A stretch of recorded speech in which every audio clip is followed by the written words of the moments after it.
শুরু হচ্ছে রেডিও তেহরানের বাংলা সংবাদ। কূটনৈতিক উপায়ে ইরানের পরমাণু সমস্যা সমাধান করার পাশাপাশি সব ধরনের নিষেধাজ্ঞা, চাপ ও হুমকির অবসান ঘটানোর আহ্বান জানানো হয়েছে। রাশিয়া বলেছে ইরানের বেসামরিক পরমাণু কর্মসূচিকে কেন্দ্র করে দেশটির উপর আরোপিত সকল নিষেধাজ্ঞা বেআইনি। মস্কো আরও বলেছে তেহরান কখনো পরমাণু অস্ত্র তৈরির আকাঙ্ক্ষা করেছে এমন প্রমাণ পাওয়া যায়নি। ক্রেমলিনের মুখপাত্র দিমিত্রি পেসকভ রাজধানী মস্কোয় সাংবাদিকদের সঙ্গে আলাপকালে এ মন্তব্য করেন। তিনি দৃঢ়তার সঙ্গে বলেন, তেহরানের উপর আরোপিত নিষেধাজ্ঞার আইনগত ভিত্তি নেই বলে রাশিয়া কঠোরভাবে এগুলোর বিরোধিতা করেছে। তিনি এসব নিষেধাজ্ঞা প্রত্যাহার করার আহ্বান জানান। পেসকভ বলেন, ইরানিরা কখনো পরমাণু অস্ত্র অর্জন করার আকাঙ্ক্ষা প্রকাশ করে একটি কথাও বলেনি। কাজেই আমাদের দৃষ্টিতে ইরানের উপর আরোপিত সকল নিষেধাজ্ঞা অবৈধ ও বেআইনি।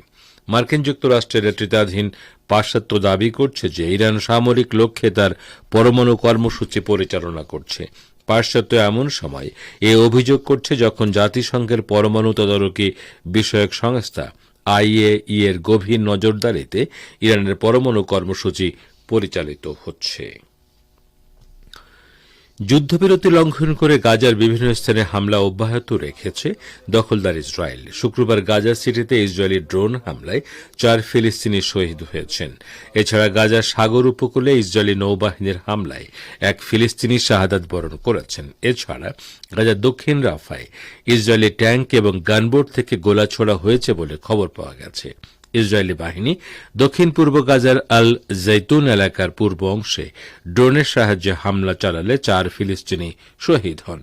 প্রত্যক্ষদর্শীরা জানিয়েছেন একটি ড্রোন একদল বেসামরিক মানুষের উপর বোমাবর্ষণ করেছে। এছাড়া ইসরায়েলি নৌবাহিনী যুদ্ধজাহাজ থেকে গোলা নিক্ষেপ করে 22 বছর বয়সী 1 ফিলিস্তিনিকে হত্যা করেছে।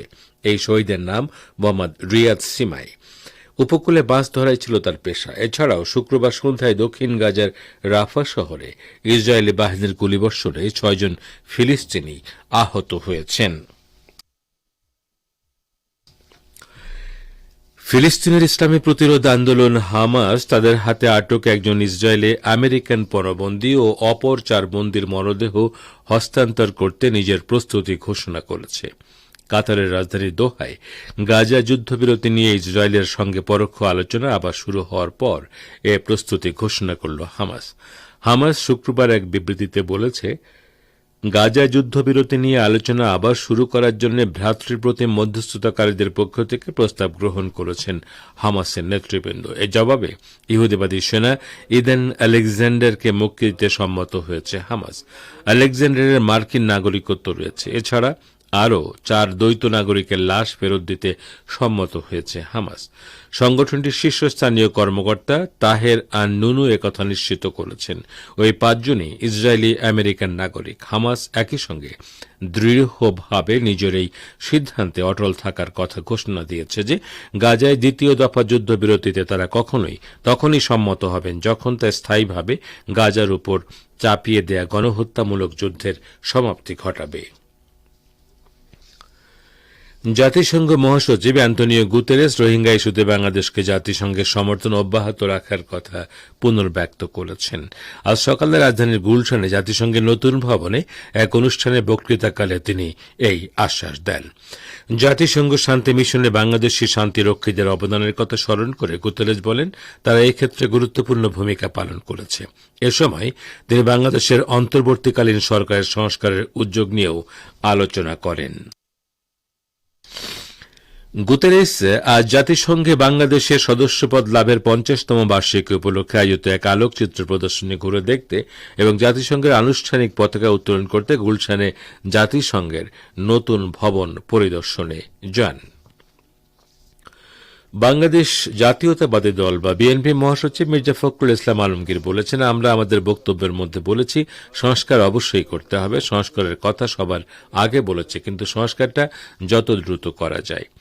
আমরা মূলত যেটা বলেছি, নির্বাচন কেন্দ্রিক যে বিষয়গুলো আছে সেটা করে ফেলা, দ্রুত নির্বাচন করা এবং একটা পার্লামেন্টের মাধ্যমে বাকি বিষয়গুলো করতে হবে। এটা চলমান প্রক্রিয়া। সেই বিষয়গুলো বলে এসেছে। আজ দুপুরে জাতিসংঘের মহাসচিব অ্যান্তোনিও গুতেরেসের সঙ্গে রাজধানীর একটি হোটেলে বৈঠক শেষে সাংবাদিকদের এসব কথা বলেন তিনি।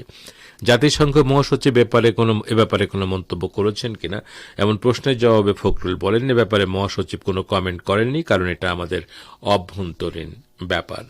আপনারা বিশ্ব সংবাদ শুনছেন রেডিও তেহরান থেকে, আর প্রচারিত হচ্ছে বাংলাদেশ ও ভারতে শর্টওয়েভ 25 মিটার ব্যান্ডে, এছাড়া বিশ্বজুড়ে ইন্টারনেট ও স্যাটেলাইটে। আবারও ফিরে এলাম বিশ্ব সংবাদে। ভারতীয় রাজনীতিবিদ মোহনদাস করমচাঁদ গান্ধী বা মহাত্মা গান্ধীর প্রপৌত্র তুষার গান্ধীকে গ্রেপ্তারের দাবি জানিয়েছে হিন্দুত্ববাদী বিজেপি ও রাষ্ট্রীয় স্বয়ংসেবক সংঘ আরএসএস। আরএসএসকে বিষাক্ত হিসেবে অভিহিত করায় তার বিরুদ্ধে বিক্ষোভও করেছে গেরুয়া শিবির। তবে নিজের মন্তব্য থেকে এক চুলও সরতে নারাজ তুষার গান্ধী। তিনি বলেছেন, আরএসএস আচরণ তাকে আরও দৃঢ় করে তুলেছে। তারা কত বড় বিশ্বাসঘাতক তা আরও জোরালোভাবে তিনি প্রমাণ করবেন। সম্প্রতি কেরালার তিরুবনন্তপুরম জেলার নোয়াট্টিকারায় বিশিষ্ট গান্ধীবাদী গোপীনাথন নায়ারের এক অবক্ষ মূর্তির উন্মোচন উপলক্ষে তুষার গান্ধী বলেছিলেন, বিজেপিকে আমরা পরাজিত করতে পারব, কিন্তু আসল বিষ হল আরএসএস। তারা এই দেশের মন ও আত্মা বিষয়ে দিতে চাইছে। এটা আমাদের ভয়। মন ও আত্মা বিষিয়ে গেলে কিছুই আর অবশিষ্ট থাকবে না। পাকিস্তানের আন্তঃবাহিনী জনসংযোগ দপ্তরের মহাপরিচালক লেফটেন্যান্ট জেনারেল আহমেদ শরীফ চৌধুরী ভারতকে বেলুচিস্তানের সন্ত্রাসবাদের প্রধান পৃষ্ঠপোষক বলে অভিযোগ করেছেন। বেলুচিস্তানের জাফর এক্সপ্রেস ট্রেনে যাত্রীদের জিম্মি করার ঘটনা প্রসঙ্গে তিনি এ অভিযোগ করেন।